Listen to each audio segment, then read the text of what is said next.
Hello, welcome to Risk Minds International with me, Liz McKean, and I'm joined now by Mahim Mehra, who's Global Head of Contributor Relationships for Credit Benchmark. Thanks very much indeed for joining us. Thank you. So who are Credit Benchmark? What is it you do?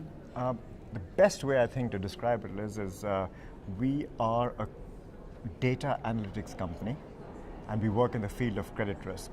What we really do is collect internal ratings from banks, what we call probabilities of default and loss given default. So we collect PDs and LGDs from banks.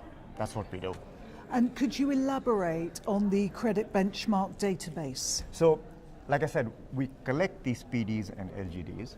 So what we have today, since we collect it per obligor, as per what you might call a legal entity, we have about 250 to 300,000 obligors on which we collect PDs and LGDs. Once we get them in-house, there's a very sort of scientific way of mapping these names, and mapping is matching them to an external data set. So we know that it's a unique entity, so we know who we are talking about. Once we do that, we look at contributions across all our banks, and where there's commonality, we aggregate them. And we create something called a core-rate list. And so far, we have about 6,500 names on which we have got core-rate, and we are able to produce back rating equivalents, PDs and LGDs on 6,500 names.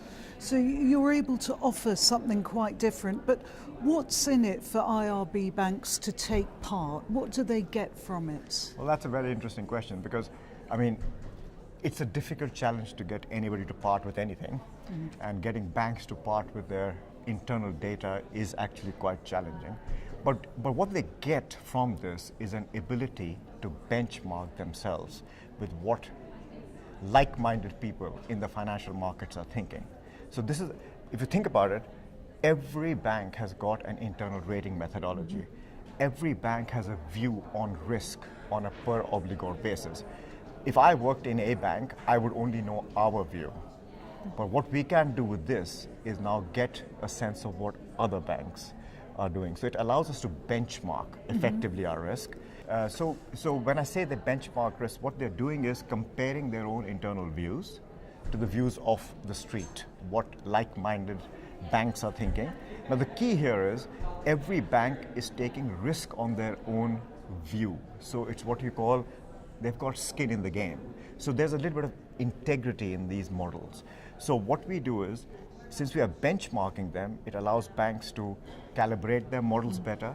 It allows them to validate existing models.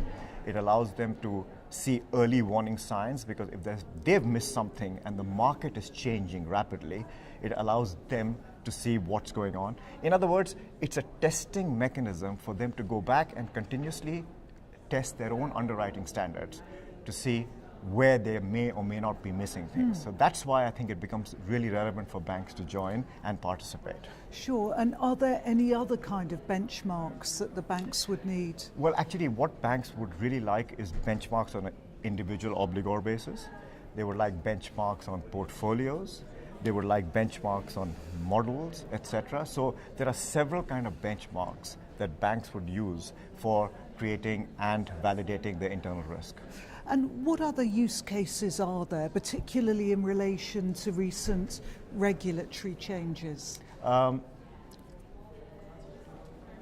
If I just step back a bit here, see, as I kind of mentioned, we are collecting PDs and LGDs from banks. Now, probabilities of default never stay static.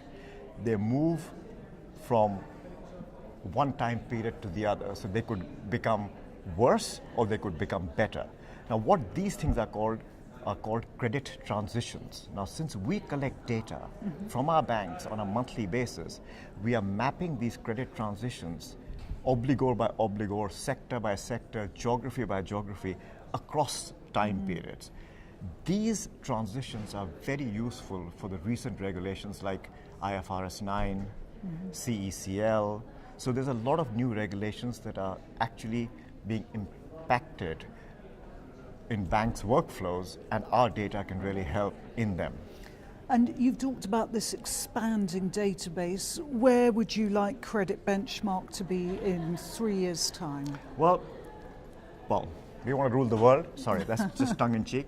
I think what we'd like to see is becoming de facto the industry standard for unrated obligors, because there is, as you can imagine, banks deal with 50, 70, 100,000 counterparties. Very few of them are actually externally rated, so there's no real data point outside. But through this mechanism, they can get a data point in the unrated space. So we want to become de facto benchmark for the unrated obligors and beyond, obviously, and possibly then start being sort of viewed widely in the risk management arena. Thanks, Mahim. And this conference is devoted to looking at risk in the system. Any last thoughts from you? Well, my view is that because this is a relatively new platform, it is a very unique way of looking at risk, because we are collecting risk and leveraging analysts and views of existing banks. Ours is a technology-led company, so it's not that we have hordes of analysts. We are leveraging off the bank's views. It's an expert crowdsourced model. So clearly where we'd like to go from here is to develop that database. Now, banks that have joined us initially have been able to shape the way that we are beginning to look and analyze and dimension and distribute this risk back to them. So my last sort of words would be to the banks that join us, because at some stage it's going to be more costly to be outside this platform than inside this platform, because the informational value is going to really go exponential. Okay, so upbeat and a warning Absolutely. all at once. Mahim Mehra, thanks so much for joining us. Thank you very much.